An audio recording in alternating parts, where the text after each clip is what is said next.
sanadka cusub ee 2019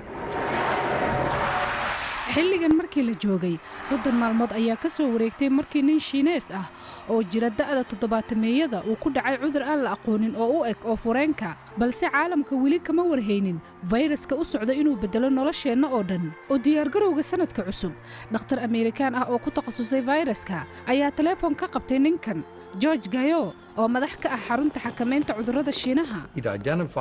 wuu gartay fayraska wuxuu ahaa nooc cusub oo coronavirus ah mana ahayn mid aad la isu qaadsiin karo hagaag taasi way iga dhaadhici weysay runtii aniga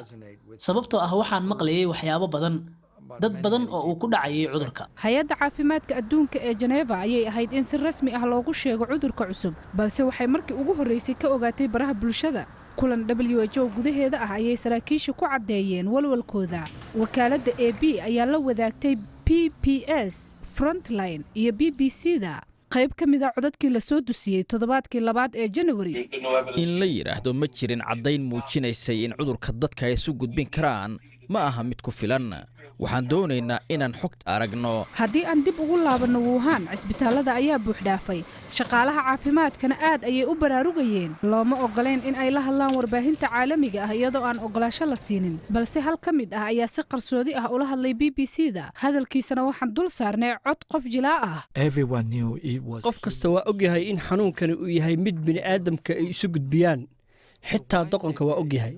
marka maxaa loo dhahayaa dadka isuma gudbin karaan tani waana jahawareerisay aad weliba waana naga caraysiisay xitaa inooma ogola inaan xiranno gafoor xidhka waxa ay sheegeen in ay ka cabsanayaan inay dadka baqdangeliyaan hal bukaan oo dabayaaqadii January cisbitaalka ku jiray wuxuu ahaa Jiang Lifa oo 76 jir ah wiilkiisa ayaa meel fog oo Shiinaha ah ka soo tagay si magaaladiisa loogu kabo lug oga jabtay meel uu ka soo dhacay isagoo dhaawacii ka bogsanin ayuu qandhaday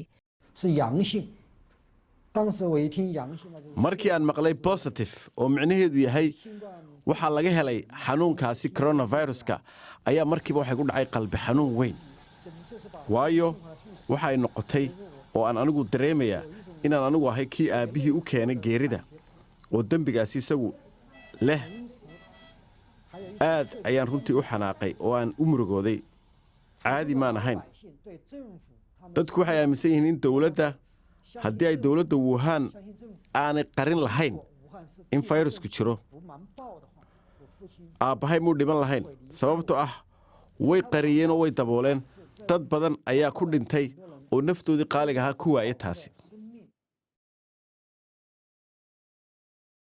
dowladda Shiinaha mar walba waxay noo sheegi jirtay inay wax kala cadeynayso waqti fiicanna sheegto laakiin 7 isbuuc markii laga joogo qofkii ugu horeeyay ee xanuunsaday ayay dowladdu ku dhawaaqday in uu jiro cudur ay dadka isqaadsiin karaan xilligaasba COVID-19 wuxuu lahaa awood wax disha oo uu la tagi karo meel kasta oo caalamka ka mid ah hadda wuxuu cudurka dilay in ka badan 2 milyan oo qof